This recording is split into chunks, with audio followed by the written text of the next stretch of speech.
இந்த இருக்கான் பாருங்க மதன் கௌரி விக்கிபீடியாலாம் இவன் இல்லைன்னு வச்சுக்கவேன் ஊருக்குள்ள ஏதாவது அமானுஷமான கதையாக தேடி பிடிச்சி படித்து கதை சொல்லி தீரான். நீ உண்மையிலேயே ஒரு யோக்கியவனா இருந்தா சூடு சோறனு ஒன்று இருந்துச்சா தற்குறியானே நீ போய் ஒரு திமுகவை கேள்வி கேள்றான். அதை விட்டுட்டு ஒரு உண்மையை மறைச்சு 144 உத்தரவு போட்டுட்டாங்களே என்ன நீ ஆடுற? நான் கேட்குறேன். ஊருக்குள்ள எல்லாருமே மத நல்லிணக்கத்தோட தான் இருக்கான். அந்த மத நல்லிணக்கத்தை கெடுக்கிறவன் யாரு, எங்கேருந்து ஆரம்பிக்கிறா அப்படின்னு பேசு. நேற்று வரைக்கும் சும்மா இருந்த மலையை சிக்கந்தர் மலைன்னு கூப்பிட்டா அவன் கேள்வி கேட்க ஆரம்பிச்சான். கேள்வி கேட்டவன் நீ எப்படா கேள்வி கேட்கலான்னு நிற்கிறியே, உனக்கு ஏதாவது அறிவு இருக்கான்னு கேட்குறேன். வணக்கம் மக்கள், இந்த வீடியோல நம்ம எதை பத்தி பார்க்க போறோம் அப்படின்னா, தற்கூரி மதன் பத்தி ஒரு ப்ரோமோ பார்த்துட்டு ஒரு சின்ன கிளிப் மாதிரி பார்த்துட்டு அதுக்கப்புறம் நம்ம ஒரு சில விஷயங்கள்லாம் பார்க்க வேண்டியது இருக்கு. மக்களுடைய மனநிலை என்ன, யாரெல்லாம் நீங்க ஒரு ரோல் மாடலா எடுக்கிறீங்க, யாரெல்லாம் ஃபாலோ பண்றீங்க, அந்த இன்ஃப்ளூயன்சர்ன்ற ஒரு வார்த்தை இருக்குல்ல, அது இப்போ ரொம்ப பெரிய கெட்ட வார்த்தையா மாற்றி வச்சிருக்கானுங்க. ஸோ அதை பத்தில ஒரு சின்ன கிளிப் மாதிரி நம்மளுடைய சொந்த ஆதங்கத்தையும் பேசுறதுக்காக தான் இந்த வீடியோ. ஸோ இந்த வீடியோக்குள்ள போறதுக்கு முன்னாடி ஒரே ஒரு விஷயம் சொல்லிக்கிறேன். தற்கூரி மதன் அப்படின்னு நான் சொல்றது கொஞ்சம் மாத்திக்க ட்ரை பண்றேன். நீ உண்மையிலேயே ஒரு யோக்கியவனா இருந்தா சூடு சோறனு ஒன்று இருந்துச்சா தற்குறியானே மாரிதாஸ் அண்ணன் என்னன்னா தற்கூரி மதன் சொல்லியிருக்காப்ல. ஸோ தற்கூரி மதன் சொல்லியிருக்க கூடாது. என்ன ப்ரோ, என்னதான் இருந்தாலும் மதன் கௌரி மதுரக்காரன்றாங்க, பாசத்தை விட்டு கொடுக்க மாட்டேன் பத்தியா அப்படின்னு யோசிக்க கூடாது. தற்கூரின்னு சொல்லவே கூடாது. ஏன்னா 7 மில்லியன் சப்ஸ்கிரைபரை வச்சுக்கிட்டு அதுல 3 லட்சம் 4 லட்சம் 5 லட்சம் வரைக்கும் வியூஸ் டெய்லி எடுத்துட்டு இருக்காரு அப்படின்னா கிட்டத்தட்ட ஒரு 5 லட்சம் பேரை அவர் தற்கூரியா வச்சிருக்காரு. அப்படின்றப்போ ஒரு தற்கூரி இன்னொரு தற்கூரியா வச்சிருக்க வாய்ப்பே கிடையாது. அப்போ தற்கூரி மதன் சொல்றது தற்கூரித்தனமா தானே இருக்கு. அப்ப அது தற்கூரின்னு சொல்லக்கூடாது தானே. அப்போ உண்மையான தற்கூரி யாருன்னா அவர் ஃபாலோ பண்றது 5 லட்சம் பேர் தற்கூரியா இருக்கும் போது அப்ப அதை மேய்க்கிறது ஒருத்தன் தற்கூரியா இருக்க வாய்ப்பு இல்லை. அப்போ மதன் கௌரி தற்கூரி கிடையாது தானே. அப்போ தற்கூரிகளாவே வச்சிருக்கிறதுனால மதன் கௌரி ஒரு ஞானின்னு நான் சொல்ல மாட்டேன், அவர் ஒரு தற்கூரின்னு சொல்லக்கூடாது, அவர் ஒரு யூடியூபர். ஏன்னா இன்ஃப்ளூயன்சர்னு சொன்னாலும் என்ன பண்ணிட்டு இருக்கானுங்க, அப்படி என்னெல்லாம் பண்ணிட்டு இருக்கானுன்றத பார்க்க போறது அந்த வீடியோ. தற்கூரி மதன்ன்றது வீடியோட டைட்டில் கிடையாது. தற்கூரி மதன் மத்தவங்களை எப்படி தற்கூரியா வச்சிருக்காருன்றதான் அந்த வீடியோ பார்க்க போறோம். இத்தனை தடவை தற்கூரின்னு சொல்றேன். தற்கூரித்தனமான வீடியோ தான் இது. வாங்க வீடியோக்குள்ள போலாம்.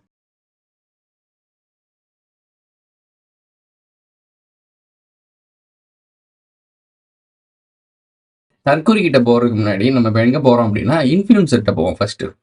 என்ன மேட்ரு அப்படின்னா, இப்போ நான் போடக்கூடிய வீடியோ கிளிப்ஸை நீங்கள் கண்டிப்பாக பார்த்தே ஆகணும். என்ன ஒரு மேட்ரு அப்படின்னா, இன்ஃப்ளூயன்சர்னு சொல்லக்கூட்டு ஒரு பிரபலம் ஆயிடுறானுங்க. என்னத்தையாவது பண்ணி எங்கள் கக்கூசியில் உப்பு இருக்கிறதா, எங்கள் பாத்ரூமில் பேஸ்ட் வருகிறதா, உங்கள் வீட்டுக்குள் தண்ணி வருதா, வாக்கியாக்குள்ள பார்த்தீங்கன்னா இது இருக்கு, அக்கா இதை சொன்னால் அதை செய்வீங்களா, உங்கள் கணவர் தூங்கும் போது தலையில் தூக்கி போட போறீங்களா, எங்கள் கமெண்டை படிங்க இதோ உங்களுக்காக அப்படின்னு பண்றாங்க இல்லை. ஸோ இந்த மாதிரி கண்ட கருமாந்திரத்தையும் பண்ணி உங்களுக்கு இன்ஃப்ளூயன்ஸரா மாறுறானுங்க.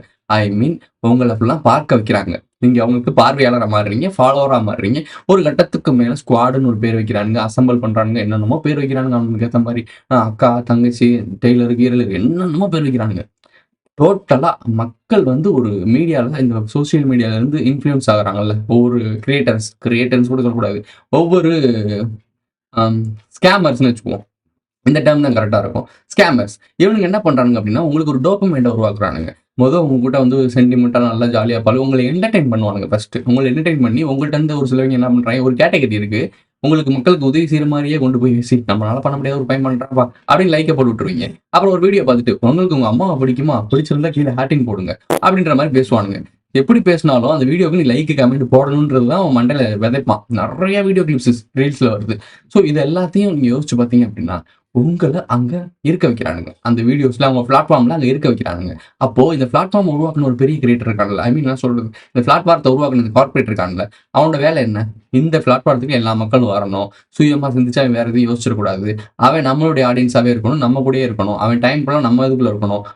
மக்களுடைய டைமிங் எல்லாம் இதுக்குள்ளதான் அதிகமா இருக்கணும். அப்பதான் நம்ம இதை வச்சு ட்ரேடிங் பண்ண முடியும், பிசினஸ் பண்ண முடியும், இதை வச்சு வியாபாரம் பண்ண முடியும். ஸோ இது எல்லாமே பண்றாங்க. இன்னொன்று, மக்களை முட்டாளாவே வச்சிருக்க முடியும். ஸோ இது எல்லாமே பண்ணக்கூடிய பிளாட்ஃபார்ம் தான் இந்த சோசியல் மீடியா.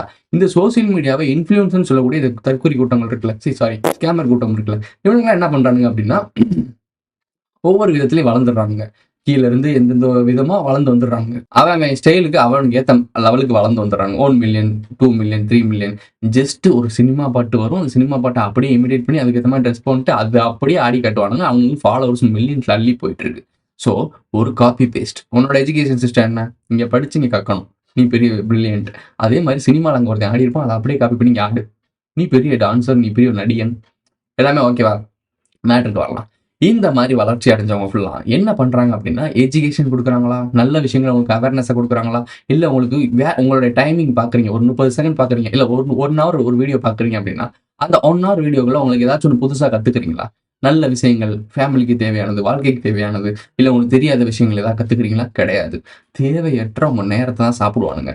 இப்படி வளர்ந்து வந்தவனுங்களுக்கு ஒரு கட்டத்துக்கு மேல சம்பாரிக்கணும். அப்ப சம்பாரிக்கிறது தான் அவனோட மைண்ட் செட்டாவே இருக்கு. நீங்க எல்லாருமே அவன ஃபாலோ பண்றீங்க. அவன வந்து நல்லா வளர்த்து விட்டுருவானுங்க. இந்த அல்காரிதம் அப்படிதான் வளர்த்து விடும். வளர்த்து விட்டுட்டு தேவையில்லாதவன வளர்த்து விட்டு, அவன் தேவையில்லாதவன் என்ன பண்ண தெரியும் அவனுக்கு? அவனுக்கு என்ன உங்கள வச்சு வந்து நல்ல விஷயங்கள போதனையா குடுக்க முடியும்? கிடையாது. அப்ப இவ்வளோ பேர் உன்ன ஃபாலோ பண்றாங்க. நாங்க உங்களுக்கு இந்த மாரி ப்ராடக்ட் குடுக்குறோம். இந்த மாரி வந்து சேல் பண்ணி குடு அப்படின்னு சொல்லி வருவான் கார்ப்பரேட் உள்ள. தேவையில்லாத ப்ராடக்ட்ட தேவையில்லாத ஆட்களுக்கு, தேவையில்லாத இன்ஃப்ளூயன்சர வச்சு உங்க தலையில விதிச்சுருவானுங்க. உனக்கு புரியுதா? ஸோ இந்த மாரி விஷயம் பண்ணிடுறானுங்க. இப்படி இருக்க ஆட்கள் நான் யோசிப்பானா அவன பத்தி? அவன் வளர்ச்சி அடைஞ்சதே அவன் எப்படின்னு தெரியாது. திடுக்குன்னு தெண்ணையில கிடந்தவனுக்கு எங்கடா அப்படி ஆச்சுன்னு அந்த மாரி தான் இருக்கும். பின்னாடி தட்டி காட்டினா, முன்னாடி அமுக்கி காட்டினா, இந்த மாரிலாம் பண்ணி வளர்றவனுங்க. உனக்கு ஞானத்த போதிக்க போறாங்களா? சம்பாரிக்க தானே பார்ப்பானுங்க. தான் சம்பாரிக்கிறது, தான் வளர்றதுக்கு என்னென்னலாம் பண்ண முடியுமோ, அது எல்லா வேலையும் பண்றவன், உன்ன வச்சு அவன் நியாயம் நல்லது பண்ண மாட்டான். உன்ன வச்சு பிசினஸ் தான் பண்ணுவான். ஸோ அப்படி பண்ணக்கூடிய வீடியோ டிப்ஸ் தான் இதெல்லாம். இன்னைக்கான அமௌண்ட் 20,000 நான் வந்து earn பண்ணியிருக்கேன். இதே மாதிரி டெய்லியும் நீங்களும் earn பண்ணலாம். ஃபர்ஸ்ட் ஒரு லிங்க் இருக்கு. வாங்குற அளவுக்கு எப்படி காசு வந்துச்சு அப்படின்னா கேம் ப்ளே பண்ணி தான் இந்த அமௌண்ட் வந்தது. எல்லா கேம்லயுமே ரிஸ்க் இருக்கு. 1,50,000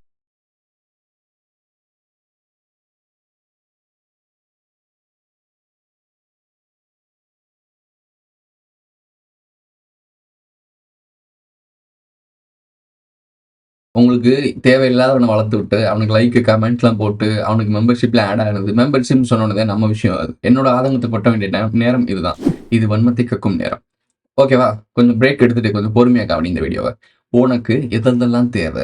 இந்த உலகத்துல உன்ன எப்படிலாம் ஏமாத்துறானுங்க. இது ஒரு மாயை உலகம்டா. உனக்கு உண்மைய சொல்லிக் குடுக்காம போலிய சொல்லிக் குடுத்து உன்ன ஏமாத்திட்டு இருக்கானுங்கடா. உன்னோட நேரத்த சாப்பிட்டுட்டு இருக்கானுங்கடா. உன்னுடைய வாழ்க்கைய அழிச்சுக்கிட்டு இருக்கானுங்கடா. உன் ஜெனரேஷனே வேற பக்கம் போயிட்டு இருக்குடா. உன்னோட மனிதனுடைய நோக்கம் வேறடா. இப்படின்ற விஷயங்கள்லாம் எக்ஸ்பிளனேஷன் பண்றேன்னா, சேனல் க்ரோ ஆகல. சேனல் வந்து கொஞ்சம் வளர்ச்சி அடையல. ஸோ ஒரு மெம்பர்ஷிப் ஆட் ஆனா நமக்கு ஒரு பெனிஃபிட்ஸ் கிடைக்கும். நம்ம குடுக்கக்கூடிய விஷயங்கள் ரொம்ப ரிஸ்கியா இருக்கு. அது சும்மா குடுத்தா எவனும் கவனிக்கிறது இல்ல. சரி தேவையா இருக்கவன் தேடி வருவான். அவனுக்கு வந்து குடுக்கும்போது ஒரு வேல்யூபிள் இருக்கும்போது அது ஒரு ரெஸ்பான்சிபிலிட்டி இருக்கும். அப்படின்னு சொல்லி மெம்பர்ஷிப் ஆட் ஆனா என்ன கமெண்ட் போடுற நீ? இவர் வந்து எப்படிதான் ஆள் சேர்க்கிறது, அதுக்கப்புறம் வந்து காசு கேட்கறது. டேய் தற்குறி. தற்குறியானே. ஓகே. இப்ப இந்த மதன் கௌரி எதுக்கு மெம்பர்ஷிப் வச்சிருக்கான்? அவனுக்கு மெம்பர்ஷிப் ஆட் ஆகலன்னு நினைச்சிட்டு இருக்கியா நீ? அவன் மெம்பர்ஷிப்புக்கு தனியா வீடியோ போட்டுருக்கானா? அவன் பொதுவா போடுற வீடியோவே தற்குறி வீடியோ தான் போடுவான். எதையாவது அவனை பார்த்து காப்பி பேஸ்ட் தான் பண்ணுவான். ஸோ அந்த மனுஷனுக்கு மெம்பர்ஷிப் ஆட் ஆகாம இருக்கான்னு நினைக்கிறியா நீ? போய் செக் பண்ணி பாரு போய். ஸோ மெம்பர்ஷிப் ஆட் ஆயிட்டு இருக்கானுங்க. அவனுக்கு யாருமே கதறல. மதன் ப்ரோ எதுக்கு ப்ரோ நீ மெம்பர்ஷிப் வச்சிருக்க? எதுக்கு ப்ரோ நாங்கள் ஜாயின் பண்ணணும்? ஸ்குவாட்ல எதுக்கு ப்ரோ? அவன் ஸ்குவாட்ல சேர்றேன்னு சொல்றதே அந்த மெம்பர்ஷிப் தான். அந்த மெம்பர்ஷிப்ல ஆட் ஆகிப்பாரு எம்ஜின்னு வரும். அவனுடைய ஸ்குவாட்ல டேக் மாதிரி உனக்கு ஒரு லேபிள் கொடுப்பான். ஸ்கூல்ல எல்லாம் படிச்சிருப்பேன் என்சிசி, எம்எஸ் அதெல்லாம் அந்த மாதிரி பேட்ச் கொடுப்பான். அப்போ அவங்க தான் உண்மையான ஸ்குவாடு. அப்போ அந்த ஸ்குவாட்ல சேர்றதுக்கு வெறும் ஒன்னுத்துக்குமே பராத ஸ்குவாட்ல கூட அவன் பாட்டுக்கு 7 சேர்ந்துட்டு போயிட்டு இருக்கான். உனக்கு தேவையான விஷயங்களை தேடி தெரிஞ்சு கொண்டு போய் கொடுத்துக்கிட்டு இருக்கேன். உன் கண்ணு முன்னாடி இருக்கிறதான் போலிடா. போலியில இருக்கக்கூடிய உண்மைகளை தேடி தெரிஞ்சு கேதர் பண்ணி உனக்கு வந்து கொடுத்தா நான் ஒன்று வச்சு வியாபாரம் பண்றேன். நான் பிசினஸ் பண்றேன். ஒருத்தர் போட்டிருக்காப்ல பிசினஸ் மேன மாறிட்டேன். நான் பிசினஸ் பண்ணேன்னு வச்சுக்கோ என்ன நடக்கும் தெரியுமா உனக்கு? ஓகே. வன்மத்தை ரொம்ப கக்கிடக்கூடாது. அண்ணே கொந்தளிச்சாதீங்க அண்ணே, பொறுமையா கடப்பிடிங்க. அறியாப்புல தெரியாம கரெக்டா. எனக்கு ஒரே ஒரு விஷயம் தான். நீங்களாம் இவ்வளவுதானடா? நான் சொல்றது என்னோட ஆடியன்ஸ்க்கு எப்பயுமே இது உரைக்காது, கோபம் வராது. ஏன்னா அவங்களுக்கு தெரியும் நான் அவங்கள பேசவே இல்லைன்னு. நான் சொல்றது இந்த மாறு இடத்துல உட்காந்துருக்கான் பாரு, தெரிஞ்சுப்போம் இதையாது ஓசியிலேயே நோகாம நொங்கு திங்கன்னு ஒரு குரூப் தெரியும். அந்த குரூப்புக்கு தான் நான் பேசிட்டு இருக்கேன். உனக்குலாம் சூடு சொல்றேன் கொஞ்சம் கூட இல்லையா? இவன் எல்லாம் யாரு? இவன் என்ன இன்ஃப்ளூயன்ஸ் பண்ணி உன்னை இது பண்ணிட்டான்? இவனுக்கு 20,000 சம்பாரிச்சேன், 30,000 சம்பாரிச்சேன் ஒரு பெட்டிங் ஆப்ல உன்னை கொண்டு போய் உன்னைய வாழ்க்கையே அடமான வச்சுட்டு இருக்கான். உன்னைய அவன் இன்னொருத்தவன்ட்ட போய் பணையம் வச்சுக்கிட்டு இருக்கான்.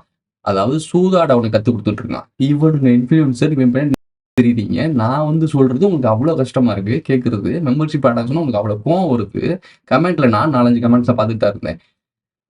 இங்க நான் வந்து இவனுங்க ஒன்னுத்துக்குமே பராத மூளை உள்ளவங்களே இவ்வளவு பண்ணும்போது நான் யோசிச்சேன்னு வச்சுக்கோமே, இவனை மாதிரி நான் யோசிச்சேன், நான் பிசினஸ் பண்ணணும்னு நினைச்சேன்னு வச்சுக்கோ, மதன் கௌரி தூக்கி சாப்பிட்டு போயிட்டே இருப்பேன்.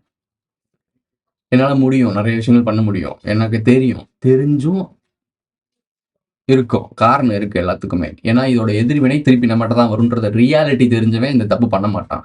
அவனுக்கு ரியாலிட்டி தெரியாது. அவனுக்கு தற்போதைய சூழல்ல இந்த மேட்ரிக்ஸில் நல்லா வாழ்ந்தா போதும்னு நினைக்கிறவன். உனக்கு புரியும்னு நினைக்கிறேன். நம்ம ஆடியன்ஸ்க்கு புரியும்னு நினைக்கிறேன். அது அந்த தற்குறியில தான் இப்போ நான் பேசினேன். இப்போ நம்ம ஆடியன்ஸ்க்கு பேசுகிறேன். நான் உங்கள்கிட்ட ஒன்று சொல்கிறேன். நான் மெம்பர்ஷிப்பில் வச்சோன்னா ஒரு சிலவங்க பார்க்க முடியாமல் இருப்பீங்க. நல்லவங்க நம்ம ஃபாலோ பண்ணுறீங்க. உங்களால் முடியல மெம்பர்ஷிப் ஆட் ஆகிறதுக்கு. ஒன்றும் பிரச்சனை இல்லை. கொஞ்ச நாளுக்கு அப்புறம் நான் அதை உங்களுக்கே புரிய ஆரம்பிச்சிடும். நம்ம வழியில் நீங்கள் தேடி வந்துட்டே இருக்கீங்க அப்படின்னா ஆட்டோமேட்டிக்காக அது புரிய ஆரம்பிச்சிடும். அந்த வீடியோ நீங்கள் பார்த்தா ஆகணும்னு தேவையில்லை. பட் இந்த யாரெல்லாம் மெம்பர்ஷிப் ஆட் ஆக முடியுமோ அவங்க நீங்கள் ஆட் ஆகி பார்த்துக்கோங்க. எனக்கு நீங்கள் சப்போர்ட் பண்ணுற மாதிரி இருக்கும் அது. நான் சொல்கிறது கதிருக்கு நம்ம ஏதாவது செய்யணும்னு நினைக்கிறீங்க அப்படின்னா நம்ம மெம்பர்ஷிப் ஆட் ஆகுங்க. ஏன்னா இந்த யூபிஐ ஜிபே இதெல்லாம் போட்டோம்னு வச்சுக்கோங்களேன், இந்த உண்டியல் குரூப்னு சொல்லி நம்ம கலாய்ச்சிட்டு இருப்பாங்க. ஒரு குரூப் இருக்குது ஃபேஸ்புக்கில், அது நம்ம அப்படி கலாய்ச்சிட்டு தெரியும். அதெல்லாம் அது பைத்தியம் அப்படி தான் கடைசி வரைக்கும் கத்திக்கிட்டே தெரியும். நான் சொல்கிற விஷயம் ஒன்று தான், மெம்பர்ஷிப்ன்றது அஃபிஷியல் ஒன்று. அதாவது யூடியூப்காரனே கொடுக்குற ஒரு விஷயம். இதெல்லாம் எந்த விதத்துலையும் தப்பும் கிடையாது, எதுவும் கிடையாது. நான் ஒன்றும் அமுக்கி காட்டுறேன், பிதுக்கி காட்டுறேன், அவுத்து காட்டுறேன்லாம் சொல்லலை. நான் உண்மையை சொல்கிறேன், கேட்டு தெரிஞ்சுக்க. வேணும்னா வாந்தான் சொல்லிட்டு இருக்கேன். நீ அமுக்கி காட்டுறேன் அவுத்து காட்டுறேன்றதுக்கெல்லாம் நீ போய் ஓடி ஓடி விழுந்துக்கு இருக்க. கொஞ்ச நாள் யோசிச்சு கமெண்ட் பண்ணணும். சமூகத்தில் என்ன நடந்துகிட்டு இருக்கு, என்ன பேசிகிட்டு இருக்கான், இவனுடைய சேனல் என்ன, இவனுடைய க்ரோத் என்ன, இவன் என்னெல்லாம் செயல்பாடு இருக்குது தெரிஞ்சுக்கிட்டு இந்த மாதிரி கமெண்ட்லாம் போடணும். சும்மா பேசணுன்றதுக்காக கமெண்ட் போட்டேன்னு வச்சுக்கோமே, நான் சொல்ல வேண்டியதை சொல்லிட்டேன். இதுக்கு மேலே இந்த மாதிரி தற்குறித்தனமாக கமெண்ட் போடாதீங்க. உங்களுக்கு தேவை ஒன்று தான். உங்களை ஈஸியாக இக்னோர் பண்ணிட்டு போயிடலாம். நான் சொல்ல வேண்டிய விஷயம் என்னன்னா, என்னுடைய ஆடியன்ஸும் பார்க்குறாங்க, அவங்களுமே கஷ்டப்படுறாங்க. என்னடா இப்படிலாம் பேசுகிறாங்க. அப்போ நீங்கள் யோசிச்சு பாருங்களேன், இவ்வளோ நாள் நம்மளை ஃபாலோ பண்ணிட்டு வந்தது 2000 பேர் வீடியோஸ் பார்க்குறாங்க இல்லை, அப்போ எவ்வளோ பேர் நம்மளை வந்து ஓசியில் நோக்கலாம், அதாவது ஓசியில் கிடைக்கும்னு நினச்சி ஒட்டிட்டு வந்திருக்காங்க இதை அவங்கலாம். இவங்களுக்கு இந்த இன்ஃபர்மேஷன் போய் மண்டையில் சேரும்னு நினைக்கிறீங்களா? ஒன்றுமே புரியவும் புரியாது, ஒன்றுத்துக்கும் லாய்க்கு இல்லை. எவனுக்கு சேரணுமோ அவனுக்கு தான் போய் சேரும். இவங்கெல்லாம் சும்மா வேடிக்கை பார்க்குறவங்க, பொழுதுபோகம் பக்கடத்துக்கிட்டு உட்காந்து பார்த்துக்கு இருப்பாங்க. அவங்களாம் பற்றி பேச்சு ஒன்றும் பிரச்சனை இல்லை. அவங்க எதுக்குமே பிரச்சனை இல்லை. இந்த பக்கத்து போய் சன்னி லியோன் வீடியோ பார்ப்பான், இங்கிட்ட வந்து நம்ம வீடியோ பார்ப்பான். இப்போது சன்னி லியோனே இன்ஃப்ளூயன்சர்னாக்கி கொண்டு வந்து மேடல் நிப்பாட்டுற அளவுக்கு கொண்டு வந்துட்டானுங்க. ஸோ அது உனக்கு ஏற்றுக்கிற மாதிரி இருக்குது. நாங்கள் ஒரு சில விஷயம் பண்ணால் உனக்கு ஏற்றுக்க முடியல, அப்படி தானே? தேவையே இல்லாத ஒரு விஷயத்துக்கு நீ மெம்பர்ஷிப் ஆட் ஆகுவ, ஒரு லட்சக்கணக்கில் கோடி கணக்கில் காசை விடுவ, ரம்மி சர்க்கிள், இந்த சீட்டு கம்பெனி ஃபண்டு என்னென்னமோ போய் உள்ளே போய் ஸ்கேமில் மாட்டிட்டு சாவ. உனக்கு தேவையான விஷயம், உனக்கு ஏமாற்றப்படக்கூடிய விஷயத்தை எக்ஸ்பிளனேஷன் பண்ணுற நாங்கள் ஒரு மெம்பர்ஷிப் போட்டதுக்கு உனக்கு அவ்வளோ வலிக்குது. நீ எப்பேற்பட்ட ஆள் பாரு, உனக்கு தான் இங்கே உட்காந்து நான் வேலை பார்த்துட்டு இருக்கேன். இப்போ புரியுது. நான் ஒன்று தான் தெரிஞ்சுக்கிட்டேன், இந்த மனித சமூகம் ஏன் இந்த அழிவு பாதையிலே இன்னும் வரைக்கும் இருக்குது அப்படின்னா நீங்கள் தான்டா காரணம். நீங்கள் தான் காரணம். இவ்வளோ எது சரி எது தப்புன்னு எதுவுமே தெரியாமல் தற்குறி மாட்ட யார் பக்கம் கத்துறோம் யாரை திட்டுறோம்னு தெரியாமல் திட்டிக்கிட்டு ஃபேக் ஐடி வச்சுட்டு கண்டா மாதிரியே பேசிக்கிட்டு உங்களை மாதிரி ஆள்னால தாண்ட இந்த சமுதாயம் எல்லாமே இந்த அளவுக்கு சீரிட்டு கிடக்கு. தற்குறி வீடியோ போட்டேன்னா மதங்கூரியோட வீடியோ, அதுக்கு அவர் மாரிதாஸ் என்ன சொல்ல வர்றாரு அப்படின்னா, இந்துக்களுக்கு எதிராக பேசுகிற பிஜேபிக்கு செம்பு சூக்கர்ன்ற அந்த வீடியோவில் பேசியிருப்பாப்புல, அதான் ரியாலிட்டி அதில். ஸோ அப்படி பேசுகிறவனா நீங்கள் மதன் கௌரி எம்ஜிஎனான்னு சொல்லிட்டு லட்சக்கணக்கில் வியூஸ் பார்த்துட்டு இருக்கேன். மதன் கௌரியோட அந்த வீடியோ இருக்குல்ல, மதுரை 144 தடை போட்டாங்களா, அந்த வீடியோ போய் பாரு, கமெண்ட்டை படிச்சுப்பாரு. அங்கே இருக்கவங்களாம் அப்படியே இவ்வளோ நாள் மதன் கௌரிக்கு தான் சப்போர்ட் பண்ணிட்டு இருப்பான். ஆனால் கமெண்ட்ல பாரு, ஏன்னா அவன் வீடியோ இதெல்லாம் அவன் கேர் பண்ணவே மாட்டான். இதெல்லாம் நீ கேர் பண்ண உங்களை மதிக்கவே மாட்டான். அவன் அடுத்தடுத்து அவன் மாட்டு வீடியோ போட்டு போயிட்டே இருப்பான். நீ மறந்துடுவேன். ஏன்னா உனக்கு ஞாபகம் மருதான் பெரிய நோயே. ஞாபகம் மருந்துன்னு சொன்னது இன்னொரு விஷயம் தான் வருது. இன்னொன்று ஒரு சில இன்ஃப்ளூயன்சர்லாம் இருக்கானுங்க, அவனுக்கு பண்ண கூத்தெல்லாம் பாருங்க. உருட்டு மூவின்னு சொல்லி ஒரு மூவி ரிலீஸ் பண்ணா ஒரு தற்குறி ஏடிடி. அந்த ஏடிடி ஒன்று வேலை பார்த்துச்சா, அந்த ஏடிடி என்ன வேலை பார்த்துச்சு, ஒருத்தர் உருட்டு பண்ணுறாரு, இந்த மாதிரி பண்ணுறாரு, அவரை ஸ்கேம் பண்ணுறாரு, நான் எக்ஸ்பிளைன் பண்ணுறேன்னு ஒரு வீடியோ போட்டான்ல, ஒரு படம் மாதிரி ரிலீஸ் பண்ணான். அந்த படத்துல தான் ஒருத்தனை அடிச்சு தான் வளர்ந்தான். ஓகேவா? இது என்ன மாதிரி ஒரு ஸ்ட்ராட்டஜின்னு எனக்கு தெரியல. ஒருத்தன் போய் சொல்கிறான்னு சொல்லிட்டு நீ அதை ரிவல் பண்ணிட்டு நீ நியாயமானவன் இருக்கணும். இப்போ நம்ம சொல்கிறோம் அப்படின்னா, ஆமாம் இவங்கெல்லாம் பிரார்த்தனை பண்ணுறாங்க, ஏமாத்துறாங்க மக்கள் அப்படின்னு சொல்லி நம்ம எக்ஸ்பிளைன் பண்ணுறோம். இப்படி சொல்லிட்டு நான் இந்த பக்கத்து வேறு ஏதாவது பண்ணக்கூடாதுல்ல, உடனே வந்துடாத மெம்பர்ஷிப்பை பையன் போட்டிங்க. உனக்கு வேரியேஷன் தெரியணும். ஒன்று நான் ஏமாத்துறேன், மெம்பர்ஷிப்பில் ஜேடாயிக்கோ உனக்கு வேணும்ன்ற விஷயம் உள்ள இருக்குது, அதை போய் எடுத்து பார்த்துக்கோ. இது ஓப்பனாக தான் இருக்குது, எங்கேயுமே இந்த ஒளியும் மறைவுலாம் இல்லை. அந்த சிடிக்கி ஆஃப்னு சொல்லி கொண்டு வந்துட்டு ஏடிடி கம்பெனியை உள்ள மறைச்சு வச்சுலாம் நான் வேலை பார்க்கல. தெளிவாக யூடியூப்பில் மெம்பர்ஷிப்னு ஒன்று இருக்குது, போய் பாடாய் பார்த்துக்கோ. பொது யூடியூப் கொடுத்த ஒரு விஷயங்கள் இதெல்லாம். ஓகேவா? நேற்று என்ன பண்ணுச்சு, உருட்டு கம்பெனின்னு சொல்லி ஒரு வீடியோ போட்டுச்சு. இதை போட்டுட்டு இது வளர்ந்தான். இவன் வளரும் போது என்னாச்சு, செட்ரிகன்சின்றவங்க வந்து இவன் உள்ள போது மொத்தம் காலி பண்ணிட்டு போயிட்டாங்க. இவன் மூடிக்கிட்டு இருக்கணும். அந்த கர்மமணி சும்மா இருக்குமா, தேவையில்லாமல் டெய்லருக்காக போய் சொம்படிச்சுன்னு என்னாச்சு, இது வந்து பிரியாணி பண்ணி இவன் அடிக்க ஆரம்பிச்சான். இவங்க அடிக்க ஆரம்பிச்சது என்னடா சண்டை நடக்குதுன்னு சொல்லி சித்ரிக்கன் நான் வரண்டான்னு உள்ள வந்து இவனை தூக்கி முடிச்சு விட்டு போயிட்டாங்க. இவனே ஒரு திருட்டு போயிட்டான்னு சொல்லிட்டாங்க. அப்பதான் உனக்கு அந்த செடிக்கி அப்படின்னு உனக்கு என்னன்னே தெரியும். அது வரைக்கும் இவன் உனக்கு உத்தமை. இப்போ அவன் ஒரு சாரின்னு ஒரு வீடியோ போடுறான். எமோஷனல், ஐயோ என்னை மன்னித்து விடுங்க, அந்த வீடியோவை எடுத்துட்டான். ஸோ உனக்கு புரியுதா? Manipulation, full and full manipulation. இதெல்லாம் ஏன் நடக்குதுன்ற இறுதியில் சொல்கிறேன். ஓகே சாரி கேட்டு வீடியோ போட்டானா அவ்வளோதான், மறந்துட்டேன். மறப்போம் மன்னிப்போம் தான் நினைக்கலாம். சார் நீங்க தான்டா தற்குறி. உண்மையிலே வீடியோ பார்த்துட்டு இருக்க பார்த்தியா, நீங்க ஏன்டா தற்குறி, உங்களை வச்சு செய்யறாடா நல்லா. இதெல்லாம் பத்தாதுன்னு சொல்லிட்டு இங்கிட்டு சூப்பர் ஸ்டார் நம்மளுடைய அந்த சூப்பர் ஸ்டார் கிடையாது, இவர் டெக் சூப்பர் ஸ்டார். இவர் அதுக்கு மேல இவர் மாறுவேடம்னா நீ பெரும் கலைஞர் டிசைனா மாறுவேடத்தெல்லாம் வந்து பேசுவாங்கன்னு இவங்களே சொல்றாங்க. இவங்க பண்றது ஏமாத்து வேலைங்க, ஓப்பனாவே செய்யறாங்க. ஒரு மக்கள்கிட்ட தேவையில்லாத பொருளை கன்சியூமர்கிட்ட கொடுத்து உண்மை நம்ப வச்சு ஒரு டிராமா பண்ணி ஒருத்தர் எடுத்துக்கிட்டு இருக்கானுங்க. ஒரு பொருள் வாங்குறேன், இந்த பொருளை நான் சாப்பிட்டு பார்த்தேன், நல்லா இருக்கு, எனக்கு நல்லா இருக்கு, நான் யூஸ் பண்ணி பார்த்தேன் அப்படின்னு சொல்லி ஒரு ரிவ்யூ கொடுத்து ஒரு பொருளை விற்கிறது நியாயம். அப்படிதான் போயிட்டு இருந்துச்சு. இப்போ இவனுங்க நல்லா நிறைய சம்பாதிக்கணுன்றதுக்காக அடுத்தடுத்து ப்ராடக்ட் ப்ரொமோட் பண்ணிட்டே இருப்போம்ல. இதுல அடிக்கடி வீடியோ இவங்க போற வீடியோ ஃபுல்லா ப்ரொமோஷனா தான் இருந்திருக்கு போல, வெளியே காட்டிக்காம இருந்திருக்கானுங்க. அதுக்கப்புறம் தான் பஞ்சாயத்து ஆரம்பிச்சிச்சு. நீ கொஞ்சம் கொஞ்சம் அவேர்னஸ் ஆனதுக்கே அப்பயும் நீக்கு அவேர்னஸ் ஆகல, யாரோ ஒருத்தர் வந்து உனக்கு அவேர்னஸ் கொடுத்தனால தான் உனக்கு தெரிஞ்சு. நீ கடைசி வரை தற்கொலையா தான் இருக்க போற. உன் மூளையை பயன்படுத்தினா தானே. இவர் இப்படி மாட்டின பிறகு இப்போ வந்துட்டு 10 நாள் ஆளு முக்காடை போட்டு எங்கிட்ட ஓட்டாப்ல வேற பிக்னிக் போயிருப்பாப்ல, நல்லா என்ஜாய் பண்ணிட்டு மைண்டை ஃப்ரீ பண்ணிட்டு வந்துட்டாப்ல. அதே மேனிப்புலேஷன். A2D என்ன காமெடி பண்ணானோ அதே மேனிப்புலேஷன். ஏன் ரெண்டு ஒரே சிமிலராக சொல்றேன் அப்படின்னா, கீழே டிஸ்கிரிப்ஷன் எதுவும் போட மாட்டானுங்க, அப்படியே எம்டியாக போட்டுருவாங்க. மேலே 2 வேர்ட்ஸ் தான் போட்டிருப்பாங்க, ஐ எம் சாரி அப்படின்ற மாதிரி 2 வேர்டு தான் போட்டிருப்பாங்க. 2 பேரும் ஒரே மாதிரி தான். இவன் பிளாக் ட்ரெஸ்ஸு, இவன் ஒயிட் ட்ரெஸ்ஸு. முட்டா பையன் நீ மட்டும்தான் தற்குறி கூட்டம். இதுல நீ என்ன கேள்வி கேட்கிற? உனக்குலாம் கேள்வி கேட்க தகுதி இருக்கா? உன் வாரி வளர்த்துக்க. You found a path, man, Kapila. You found a path. நீ அப்படியே போயினே இருக்க வேண்டியதான். இதுக்கெல்லாம் கவலைப்படாத. அப்ப புரியல, இப்ப புரியுது, இப்ப புரியுது. ஸோ டெக் சூப்பர் ஸ்டார் வந்து வீடியோ போடுறாப்ல, அதே மாதிரி ஐ எம் சாரி அவ்வளோதான். இதுக்கப்புறம் நான் வீடியோ போடுறேன், போட்டுட்டு தான் இருக்காப்ல. 5000 2000 லைக்லாம் கிடையாது, 50,000 லைக்லாம் போகுது, 5000 10,000 லைக்லாம் போயிட்டு இருக்கு. இந்த 10,000 லைக் போடுறவன் யாரு? இவர் பண்ண தப்பு தானே. ஒன்று தானே ஏமாத்தினா. ஒரு ஃபோன் வாங்க போகிறேன் அப்படின்னா இந்த ஃபோன் நல்லாவே இல்லாத ஃபோனை இந்த ஃபோனோட நல்லா இருக்க ஃபோனோட கம்பேர் பண்ணி இந்த ஃபோன்கிட்ட காசு வாங்கிட்டோன்றக்காகவே உனக்கு ஸ்கேம் பண்ணி பொய் சொல்லி வித்துருக்க ஒருத்தங்க 15,000 லைக் போடுற அப்படின்னா நீங்கள்லாம் யாரா? அப்போ இவங்களுக்குலாம் எங்கள்கிட்ட கேள்வி கேட்குற தகுதி இருக்குது. அப்போ அவனை ஆடு மதையாக பார்த்து உன்னை எல்லாம் பலி கொடுக்குறது கரெக்டு தானே? அவன் உன்னை இந்த மாதிரி வச்சு செய்கிறான் பார்த்தியா, அவன் செய்கிறது கரெக்டு தானே? நீ இப்படிலாம் பண்ணிட்டு இருந்தேன்னா உன் அறிவை நீ பயன்படுத்துறியா? உன் கண்ணு முன்னாடி உன்னை ஏமாத்தினாங்க, எல்லாரும் உன் கண்ணு முன்னாடியே மாட்டினாங்க, திருப்பி அவன் வீடியோ பார்த்துட்டு இருக்க. உனக்கு பழகிட்டாங்க தெரியுதா? இதெல்லாம் ஏன் பழக்கிறாங்கன்றதை நான் கடைசி சொல்கிறேன், இது அப்புறம் உனக்கு புரியும். எஞ்சிட்டு வரும் அவன் வந்து நல்லா இப்படி பண்ணுவான் அப்படின்ட்டு அப்படின்னு ஸ்குவாடு. சரிப்பா என்னப்பா இது சிம்பிள், இதை வேணா கேட்டிங்களா? இப்படி ஒருத்தன் பண்ணுறானே இது என்ன சிம்பிள் எனக்கா கேட்டிருக்கீங்களா? எலிமினாட்டியில் சிம்பிள்ஸில் சீக்கிரம் சொசைட்டியில் இது ஒரு சிம்பிள் இருக்குது. அவன் சால்ட்டாக சொல்லிட்டு போயிட்டு இருக்கான். நீ என்ன நினைட்டு இருக்க இது ஒரு ஸ்டீல்னு சொல்லிட்டு எல்லாரும் தம்ஸ்அப் போட்டுட்டு இருக்கீங்க. சரி, அது வந்து ஒரு சிம்பிளே, இப்படி ஒரு சிம்பிளே இருக்க வாய்ப்பே இல்லை. ஆனால் அப்படி கொடுத்துருக்காங்க. இதுக்கு நம்ம வாட்ஸ்அப்பில் எல்லா எமோஜிலையும் இது வருது. இந்த சிம்பிள் இருக்குது எமோஜிலேயே. எப்படி வருது இது? எதுக்கு வருது? எமோஜிலாம் அவனுக்கு சேர்க்குறான்னா அவனோட ஒரு தாக்கமாக இருந்தாலும் வேர்ல்டு வைடாக ஒரு சில விஷயம் இதுக்கு ஒரு மீனிங் வேறு சொல்லுவானுங்க. வெளியே ஒரு மீனிங் இருக்கும், அவனுக்குள்ள ரகசியமாக காட்டக்கூடிய ஒரு சிம்பிளிசம் இது. நீ யோசிச்சு பாரு, 7 மில்லியன் சப்ஸ்கிரைபர் இருக்குது, 5 லட்சம் பேர் தான் பார்க்குறான், மித்த எல்லாம் ஓடிட்டான். சும்மா வெறும் ஜண்டி. என்ன காரணம்? என்ன? வெறும் காப்பி பேஸ்ட் பண்ணுறதை எவ்வளோ நாள் பார்த்துட்டு இருப்ப? நீ இதுக்கே பழகிட்டேன்னு வச்சுக்கோமே. ஓகே, அதன் குறி ஒரு ஆளுகிட்ட இவனை பார்த்து பேசுவானா, அடுத்த மேட்டர் போவோம். இவனுக்கு அப்படி மேனிபுலேஷன் பண்ணிகிட்டே இருக்காங்களா, அவங்கள மாற்றி மாற்றி மேனிபுலேஷன் பண்ணுறாங்க. A2Dயோட வீடியோவை போட்டு அவன் ஸ்கேம் பண்ணியிருந்தான்ல, அப்போ நான் ஸ்கேம்னு போட்டதுக்கு அவனோட கண்ணி கொஞ்சம் அன்சை வளர்த்து விட்ருக்கான்ல, அவனுக்குலாம் இங்கிட்ட திருப்பி விட்டான். திருப்பி விட்டு என்ன தான் சொன்னாங்க, நீ வந்து அந்த கிளிக் பைட் வச்சிருக்க, அவர் எங்கே ஸ்கேம் பண்ணார் இப்படிலாம் கேள்வி கேட்டான். எதுக்கு ஸ்கேம்னு வேர்டு போட்டிருக்க? ஸ்கேம் அந்த ஸ்கேம்னு வேர்டு போட்டது மாற்றணுமா? ஸ்லேவு A2Dக்கு ஸ்லேவாக இருக்காங்க, வந்து கடிச்சுக்கிட்டு இருக்காங்க. இங்கே வந்து A2D அசம்பிள்றாங்க. நீங்களாம் யாரா? நீங்களாம் ஜாம்பி கூட்டமாக இருக்கீங்க, உங்களுக்கு ஜாம்பி வைரஸ்லாம் வர தேவையில்லை, நீ ஆல்ரெடி ஜாம்பியாக தான் இருக்க. அவன் இப்போ என்ன பண்ணிட்டு இருக்கான், அந்த இது சூப்பர் ஸ்டார் போட்டாப்ல இல்லை, டெக் சூப்பர் ஸ்டார் அவர் போட்ட தமிழ்லைன் இருக்குல்ல, அதை அப்படியே காப்பி பண்ணி இவன் தமிழ்லைன் போட்டு இதுக்கு சம்மந்தமே இல்லாமல் ஒரு வீடியோ போட்டு வியாபாரம் பண்ணிட்டான். அந்த வீடியோவில் என்ன தெரியுமா பார்த்துருப்ப நீ? ஓகே டெக் சூப்பர் ஸ்டார் கிண்டல் பண்ணுற மாதிரி ஒரு வீடியோ போட்டிருக்கான், நீ உள்ளே போவேன். அவனுக்கும் அந்த டெக் சூப்பர் ஸ்டாருக்கும் இந்த வீடியோவுக்கும் சம்மந்தமே இல்லை, ஒரே ஒரு சம்மந்தம் தமிழ்லைன். அந்த தமிழ்லைன் அப்படியே இருக்காது, இவன் ரீக்ரியேட் பண்ணியிருக்கான். இதை பார்த்து நீ உள்ளே போவ. அவன் வேற ஒரு வேற ஒரு வீடியோ பேசிட்டு வியாபாரம் பண்ணிட்டு போயிருக்கேன். நீ முட்டா பே மாதிரி லைக்கை போட்டு கமெண்ட் போட்டு ஃபயர் விட்டு தர்ற. டேய் என்னடா நீங்க இன்னும் கொஞ்ச நாள் பொருளாதார வீழ்ச்சி நடக்க போது, அதை தொடர்ந்து பெரிய வேலை நடந்துகிட்டு இருக்கு, நீங்க என்னடா இவனுக்கு போய் ஃபயர் விட்டு தர்றீங்க? இதுல என்னடா கேள்வி கேட்குறீங்க?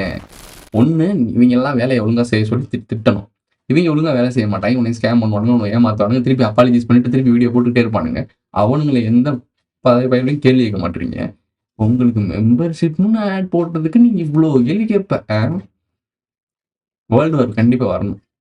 சீரியஸ்லி வேர்ல்டு வார் எப்படியா நிப்பாட்டணும்னு சொல்லிட்டு எல்லாருமே போராடிட்டு இருப்பாங்க. வேர்ல்டு வார் வரவே கூடாதுன்னு நான் நினைச்சிட்டு இருந்தேன். ஆனா நான் இப்போ சொல்றேன்டா, உங்களுடைய மனநிலையெல்லாம் பார்த்துட்டு உலக போர்னு ஒன்று வந்தே தீரணும். கண்டிப்பா வந்தே தீரணும்.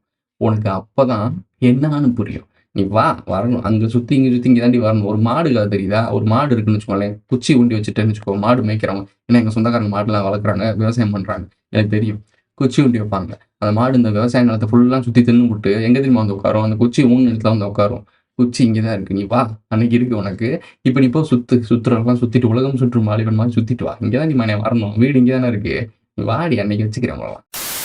ஆக்சுவலாக இன்றைக்கான வீடியோ வந்து நான் ரொம்ப டீட்டெயிலாக தாய் வழி சமூகம், சந்தை வழி சமூகம்னு சொல்கிறாங்க இல்லை, நான் தாய் வழி சமூகம், ஆண்கள் வந்து தமிழர்கள் வந்து ஆண்வழி சமூகம், தந்தை வழி சமூகம்லாம் சொல்லிட்டு இருக்காங்க, இல்லை தாய் வழி சமூகம் அப்படின்ற மாதிரிலாம் பேசிட்டு இருக்காங்க. ஸோ இந்த 2 சமூகம் சொல்லிட்டு இருக்காங்க, தாய் வழி தந்தை வழின்னு சொல்லி மாற்றி மாற்றி பேசிட்டு இருக்காங்க. ஸோ இது என்ன மேட்ரு, இது என்ன டீட்டெயில்ஸ் அப்படின்ற ஒரு விஷயங்களை எக்ஸ்பிளைன் பண்ணுறது தான் இந்த வீடியோ பேசலாம்னு நினச்சிருந்தேன். மார்னிங் எந்திக்கும் போதே, நைட்லேருந்து எனக்கு அதான் தோணிட்டு இருந்துச்சு, ஓகே காலையில் இது பேசலாம். ஏன்னா நான் வந்து எதையுமே ப்ரிப்பேர் பண்ணி தான் பேச மாட்டேன். எனக்கு தோணும் ஒழுங்குல இன்னைக்கு இதை பேசு அப்படின்னு தோணும். அப்போ தான் நான் அதை பேச ஆரம்பிப்பேன். அதை பற்றி எனக்கு ஆல்ரெடி எல்லாத்தையும் கலெக்ட் பண்ணி வச்சுருப்பேன். ஸோ அதை நான் அப்படியே பேசுவேன், இவ்வளோதான் விஷயம். ஸோ இன்றைக்கி அதை பேச வேண்டியது தான் வேலை. ஆனால் எனக்கு இன்றைக்கி காலையில் இந்த வீடியோ ஸ்லிப்லாம் பார்க்கும்போது, யூடியூப் திறந்த உடனே பார்க்கும்போது, அது கொடுக்குற அளவுக்கு இவங்களுக்கு வேல்யூ இருக்கா? ஒரு நல்ல விஷயங்களை கேட்குற அளவுக்கு எனக்கு ஞானம் இருக்கா? இவனுக்கு எதுக்கு இதை கொடுத்துட்டு இருக்கணும்? இப்போ 4 பேர் திட்டி பேசணும்னு வச்சுக்கோங்களேன், அதை பார்க்குற ஒரு 10 பேர் இருக்கீங்க. ஆனால் எது ஒரு சரியான விஷயமோ அதை கொடுக்க பார்க்க இங்கே ஆள் கிடையாது, குறை சொல்ல ஆள் இருக்கு. என்ன மாதிரி ஒரு சமூகம் ஆயிருக்குன்றத பார்க்கும்போது இதுலலாம் நாம எப்படா சர்வே பண்ண போறோன்றதான் எனக்கு ஒரு மலைப்பா இருக்கு. ஓகே, இதெல்லாம் கடந்து தான் போய் ஆகணும், இதுவும் கடந்து போகும் அப்படின்ற மாதிரி தான் போக வேண்டியது இருக்கு. இதோட இந்த வீடியோ முடிஞ்சிருச்சு. இந்த வீடியோ பிடிச்சிருந்தா லைக் பண்ணுங்க, கமெண்ட் பண்ணுங்க, சப்ஸ்கிரைப் பண்ணுங்க, மறக்காம இல்லைன்னா ஆளில் போட்டு இந்த டிஃபரன்ஸ்லாம் ஷேர் பண்ணுங்க. உங்களுடைய கருத்துக்களை கீழே கமெண்ட்ல சொல்லிட்டு போங்க. திருப்பி சொல்றேன், நமக்கு சப்போர்ட் பண்ணணும், நம்ம சேனல்ல சேரணும்னு நினைக்கிறேன் மட்டும் ஜாயின் பண்ணா போதும், வேற எவனும் தேவையில்லை. அடுத்த வீடியோல சந்திக்கலாம். நம்ம எதிர்காலத்தை நம்மளே பார்க்கறது கேக்குதா? வழக்கமா நல்லவன் தன் தவறுகளை ஒத்துப்பான். இருக்கிற பாதி உயிர்களை அழிச்சா மிச்ச பாதி செழிக்கும் நினைச்சேன். நான் நினைச்சது தப்புன்னு நீங்க எனக்கு புரிய வச்சுட்டீங்க. முன்னாடி என்ன நடந்ததோ தெரிஞ்சவங்க இருக்கிற வரைக்கும் என்ன நடந்ததோ அதை ஒத்துக்க முடியாதவங்களும் வாங்க கண்டிப்பா இருப்பாங்க. அவங்க எதையும் தாங்குவாங்க. ஆமா, நாங்கள திருந்தவே மாட்டோம். ரொம்ப நன்றி. இப்ப எனக்கு என்ன பண்ணணும்னு தெளிவா தெரியும். இந்த கண்டத்தை சுக்கு நூறா நொறுக்கி அதை நான் தூசாக்கணும். அதுக்கப்புறம் நீங்க எனக்காக கொண்டு வந்த கல்லை வச்சு புது உலகத்தை உருவாக்கி அதுல இழந்ததை பத்தி தெரியாம அவங்களுக்கு கொடுக்கறத பத்தி மட்டுமே தெரிஞ்ச உயிரினங்களை வாழ வைப்பேன். ஒரு நன்றியுள்ள உலகம். அழிவுல பிறந்த உயிர்கள் அது அவங்களுக்கு தெரியாது. ஏன்னா அவங்களுக்கு சொல்ல நீங்க உயிரோடு இருக்க மாட்டீங்க.